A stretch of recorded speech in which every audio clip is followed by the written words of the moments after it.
যত লোকে এই রিপাবলিক করতে বুঝে তার চেয়ে 10 গুণ লোক ইন্ডিয়ার একটা রিপাবলিক চ্যানেল নামে একটা ফালতু চ্যানেল আছে, হই হই করে যাত্রার ভঙ্গিতে উঠেছিনি। এই ছাত্র নেতৃবৃন্দ যা করছে আপনারা গোয়েন্দা সংস্থার প্রতিবেদন থেকে সেটি যদি জানতে পারবেন, সেটি আপনাদের গা শিউরে উঠবে। সরকারি চাকুরিতে কোটা পদ্ধতি সংস্কারের দাবিতে গত বছর জুলাইয়ে শুরু হয় শিক্ষার্থীদের আন্দোলন। সরকারি চাকুরিতে কোটা পদ্ধতি থাকলে মেধার সাথে বৈষম্য করা হয়, যে কারণে আন্দোলনে যুক্ত হওয়া সকল শিক্ষার্থীরা আন্দোলনের নাম দেন বৈষম্য বিরোধী ছাত্র আন্দোলন।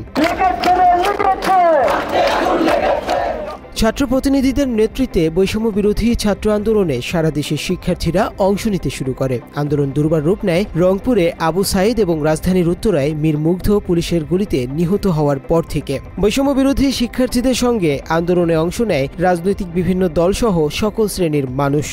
এই বিস্তীর্ণ শাসন আমার দেশ না, এই রক্তস্নাত কসাইখানা আমার দেশ না। পুলিশ ও আওয়ামী লীগের অবর্ণনীয় নির্যাতন এবং গণহত্যার মতো কালো অধ্যায়ের মধ্য থেকে ছাত্র জনতা সরকার পতনের এক দফার ডাক দেন। বাংলাদেশের ইতিহাসে ঘটে এক ঐতিহাসিক গণ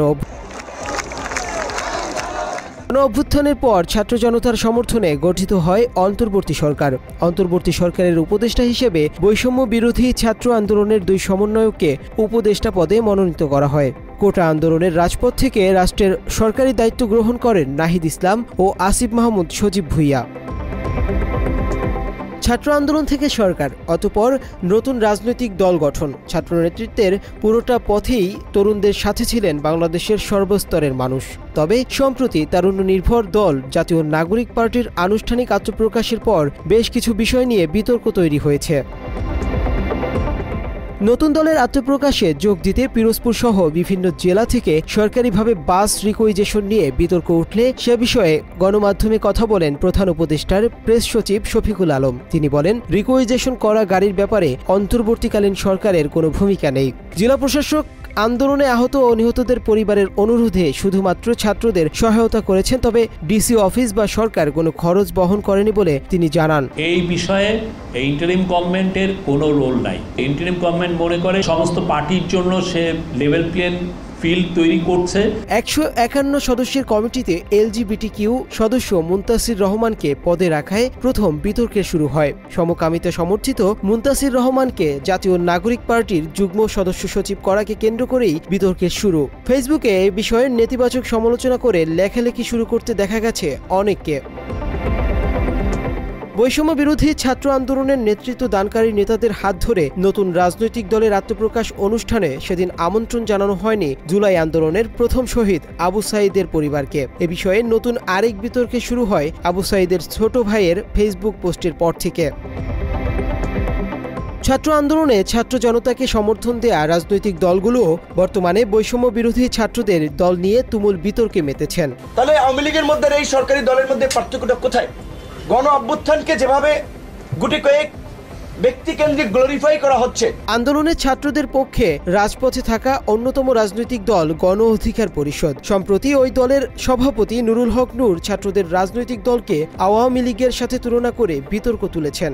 তরুণরা যে ভূমিকা রেখেছিল 18 থেকে যারা কোনো সংস্কার আন্দোলন করেছিল, তাদের কথা ওইভাবে কোনো জায়গায় বলা হচ্ছে না। ছাত্র নেতৃত্বে থাকা নেতারা আওয়ামী লীগকে পুনর্বাসন করছেন বলেও অভিযোগ করেন নুরুল হক নূর। আওয়ামী মাফিয়া দুর্বৃত্তদের সাথে রাতের অন্ধকারে মিটিং করা হচ্ছে, তাদেরকে পুনর্বাসনের জন্য আশ্বস্ত করা হচ্ছে। তরুণদের রাজনৈতিক দলের সকলের বয়সসীমা একই হওয়ায় তাদের মধ্যে নেতৃত্বের ভার নিয়ে প্রশ্ন তুলেছেন এবি পার্টির চেয়ারম্যান ব্যারিস্টার আসাদুজ্জামান ফুয়াদ।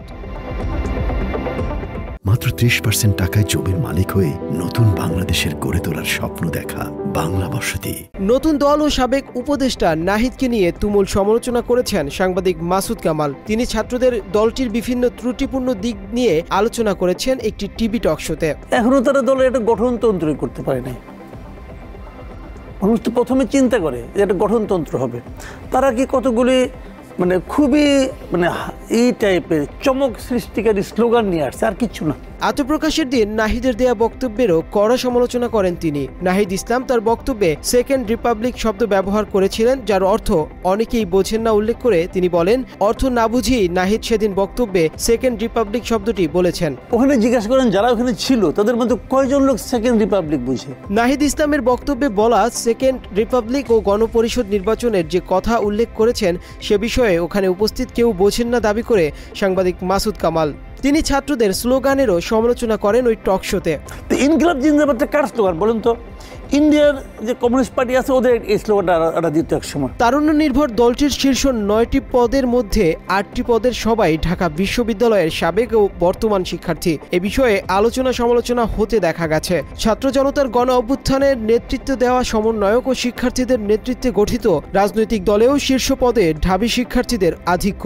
কেউ কেউ বলছেন এইভাবে দল গঠন করে বৈষম্য বিরোধী ছাত্র আন্দোলন থেকে গঠিত রাজনৈতিক দলটিকেও বৈষম্য তৈরি করা হলো।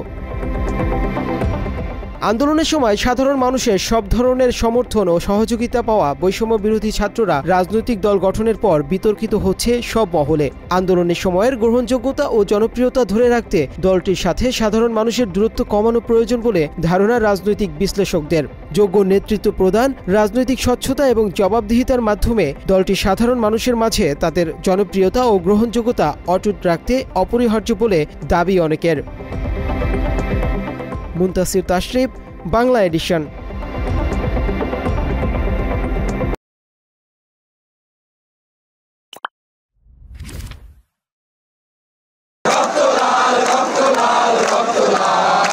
যত লোকে এই রিপাবলিক করতে বুঝে তার চেয়ে 10 জন লোক ইন্ডিয়ার একটা রিপাবলিক চ্যানেল নামে একটা ফালতু চ্যানেল আছে, হই হই করে যাত্রার ভঙ্গিতে উঠেছিনি। এই ছাত্র নেতৃবৃন্দ যা করছে আপনারা গোয়েন্দা সংস্থার প্রতিবেদন থেকে সেটি যদি জানতে পারবেন সেটি আপনাদের গা শিউরে উঠবে।